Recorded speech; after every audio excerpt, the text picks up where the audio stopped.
Hello everyone, I'm Paul and this is problem 3700. Number of zigzag arrays 2. This is a very hard problem, so here we will go step by step. If you haven't seen part 1 yet, I highly recommend you to watch that video first. It's in my channel. This is exactly the same as part 1, the only difference is up here in the constraints. We know that n can be up to 10 to the power of 9 and this is a huge number. Even if we could find a solution that runs in big of n time complexity, this would throw time limit exceeded, which means that we need to think about something else. The key to solve this problem is something called dynamic programming plus matrix exponentiation. And this is a very advanced topic, so don't worry if you don't get the idea first try. I highly recommend you to take this step by step. Let's say that we are given this input. We are looking for valid zigzag arrays of length 3 using numbers in the range from 4 to 6, which means that we can use numbers 4, 5, and 6. And let's say that we are building some valid zigzag array and we step into a 4. We know that next we can't go down because 4 is the smallest number in the range, so we have to go up. Let's say that we are reading another valid zigzag array and we step into a 5. Next, we can go up or down depending on the previous value. Okay, if this is larger, next we have to go up, and if this is smaller than 5, next we have to go down. And let's say that we are building another valid zigzag array and we step into a 6. Next we have to go down because 6 is the largest number in the range that we are given. So the trick here is that we will use a matrix to set relationships between these different states. Let's see how this works. Let's say that we have a matrix where the length of each side is equal to the number of items in the range that we are given times 2. We have 3 items in the range from 4 to 6 and 3 times 2 is equal to 6. So here we have 6 indices and here we have 6 indices. These are the row indices, these are the column indices, and here we have the corresponding values and directions for every index. For example, this means that we are looking at number 4 with a decreasing direction. Here we are looking at 6 with an increasing direction. And we will use 1 whenever it's possible to go from state I to state j. Let's see what this means. For example, let's say that here we put a 1. This means that the current state is 4 and next we have to go up, which means that we can take a larger number than 4. We are taking 5 in this case, and if we use 5, given that 4 is more than 5, next we have to go down. So here we are looking at this index, okay? That's why here we can put a 1. If we put a 1 here, for example, this is wrong. Why? Well, because the current state is 4 and we have to go up, but we are going to another 4, okay? So this is wrong. Remember that if we go up, the next number has to be strictly larger than the current number. So the question is, how do we fill this matrix? Well, we can iterate the elements in the range that we are given. Here we have 3 elements, so we can start with 4. Now, from 4 we can't go down because this is the smallest number in the range, but we can go up. And if we decide to go up, we can go to either 5 or 6. Once we reach these numbers, then we have to go down. So we can go to these 2 indices, meaning here, and replace these zeros with 1s. The next number in the range is 5. So what if next we have to go down?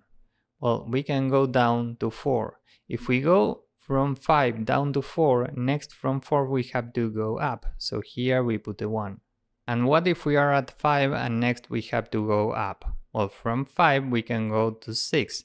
If we go from 5 up to 6, next we have to go down. So here we can put a 1. The next number in the range is 6. So what if we have to go down? Well, we can go from 6 to either 4 or 5. And if we go from a larger number to 4 or 5, next we have to go up. So we can go here and replace these 2 numbers with 1s. And from 6 we can't go up because this is the maximum number in the range. So this is the final matrix. And just to be clear, remember that we use these indices in the code. For example, let's say that we are looking at number 5. If next we have to go down, we keep the index as it is, in this case index 1. But if we have to go up next, we need to take the current index 1 plus the amount of items in the range that we are given, meaning 3, and 1 plus 3 is equal to 4. So in this scenario, we are looking at this index. From 5, we go up. And pay attention because this is the magic part. We can collapse all of this information into a single row. How? With something called matrix multiplication.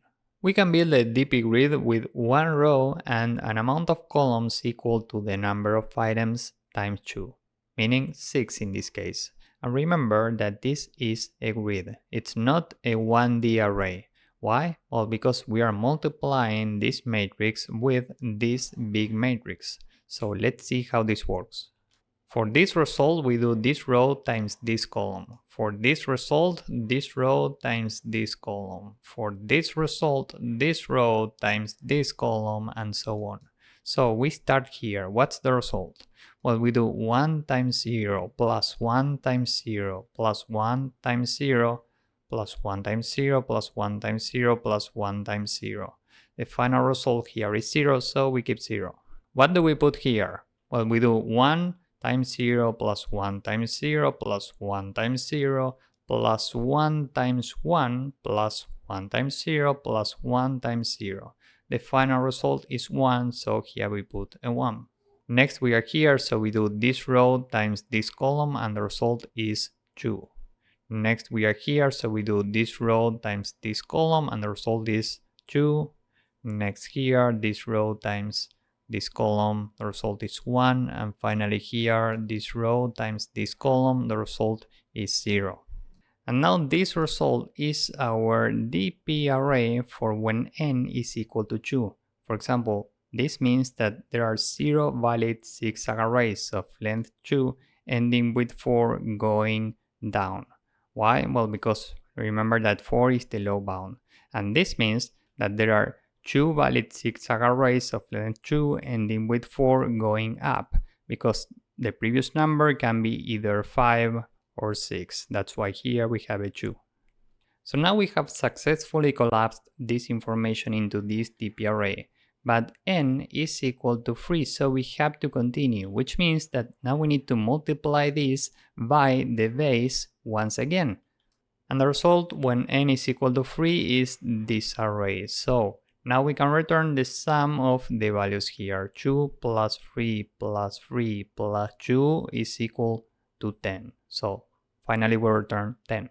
So what we are doing here essentially is dp times the base, meaning this matrix, to the power of n minus 1. Why n minus 1 instead of n? Well, because remember that we are building this DP grid with all ones first. That's why here we subtract 1 from n. And one final thing to mention is that if we naively try to solve this, we can multiply dp by the base n minus 1 times. But here we are running big O of n multiplications. And we know that n can be up to 10 to the power of 9. This is a huge number, so this will throw time limit exceeded. If we want to avoid this, we have to reduce the number of multiplications. And the trick to do this is something called fast power. You will see how this works in the code, but the important part is that this runs in big O of log n time complexity, which is enough for 10 to the power of 9. So it's very important to use this. Now, with all of this in mind, let's go with the code. First, we have a mod value 10 to the power of 9 plus 7, and we are building two functions. One for matrix multiplications. Here we take two matrices A and B, and we can say that n1 and m1 are equal to length of A and the length of A at 0. We are using A as the smaller matrix and B as the base or the large matrix. Now, we say that the result is an array which includes an array with 0 times m1 for a index in range n1. And now we can say for a index in range n1, and for every j in range m1, and here we can say for every k in range m1, every time result ij is equal to, and here we have a mod value, so we can do result ij plus matrix A at ik times matrix B at kj. And here we use the mod value. And after all of this, down here we can return the result, the final small matrix. Now, down here we can build another function for the fast power. We'll call this powmul for power multiplication. And here we use a base, an exponent, and a result, or the DP array. And there are basically two ways to do this. The inefficient way to do it is we can say for every index in range exponent, every time the result is a multiplication of result times base. And finally, we can return result. Remember that this is wrong because we are doing big of n multiplications, and n can be up to 10 to the power of 9, which is a huge number. So what we are doing instead is, while we have an exponent, we divide the exponent by 2. Exponent divided equal 2. And you can visualize this with bits. We are removing the rightmost bit every time. So up here we can say if the exponent modulo 2 is equal to 1, then result is equal to, and here we do result times base. And after doing this, the base is equal to multiplication of base times base. So if the exponent is an even number, we do this. And if it's an odd number, we first do this and then do this. And every time we remove the rightmost bit. Finally, after all of this, we can return result. Now this is more efficient because it runs in big of log n times that requires space for multiplications, of course, but we are doing log n multiplications. First, we can say that the total amount of items is right minus left plus 1. We are using a size of 2 times items, and we need a matrix. This is an array which includes an array with 0 times size for every index in range size. Now we can fill this. So for every index in range items, remember that we are using unique indices for unique values corresponding to the range that we are given. So first we can iterate values smaller than the current value. We say for j in range from 0 to I, matrix I j plus items is equal to 1. And remember what this means. If we have a 1, this means that we can go from this state to this state. And here we only have I. We use only I if next we have to move down. If we have I plus items, next we have to move up. So here we move from I down to j, and then from j we go up. So just to be clear, here we move down to j, and next we go up. Now we can do the opposite. So for j in range from I plus 1 to items, now we are exploring values larger than the current value. Every time matrix I plus items j is equal to 1. And just to be clear, here we move up to j and then we go down. Okay. Now we can say that the DP grid of only one row is an array which includes an array with 1 times size. And remember that this is a grid. This is a 2D array. Why? Well, because of the matrix multiplication. This is very important.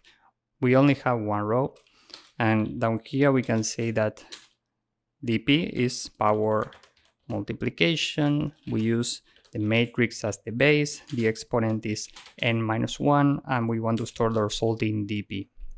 Finally, we can return the sum of the only row in DP, so DP at -1, and we have a mod value, so modulo mod. Let's submit this and see if it works.